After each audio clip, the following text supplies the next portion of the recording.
The first polls close at 1800 hours Eastern Standard Time, 2300 hours Greenwich Mean Time, on Tuesday evening, and the last at 1 o'clock Eastern Standard Time, 6 o'clock Greenwich Mean Time, early on Wednesday. In some presidential races, the victor has been named late on election night, or early the next morning.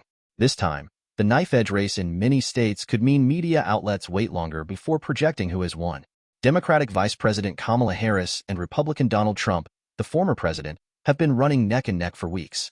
Narrow victories could also mean recounts. In the key swing state of Pennsylvania, for example, a recount would be required if there's a half percentage point difference between the votes cast for the winner and loser. In 2020, the margin was just over 1.1 percentage points. Legal challenges are also possible. More than 100 pre-election lawsuits have already been filed by Republicans, including challenges to voter eligibility and voter roll management. Other scenarios that could cause delays include any election-related disorder, particularly at polling locations.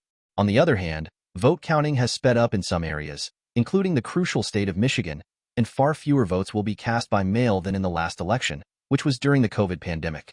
In the 2020 election, U.S. TV networks did not declare Joe Biden the winner until 4 days after Election Day, when the result in Pennsylvania became clearer.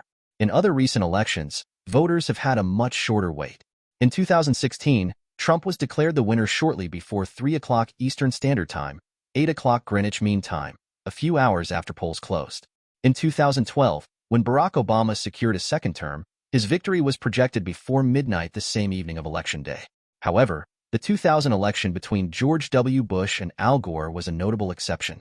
The race was not decided for 5 weeks, when the U.S. Supreme Court voted to end Florida's recount. That kept Bush in place as winner and handed him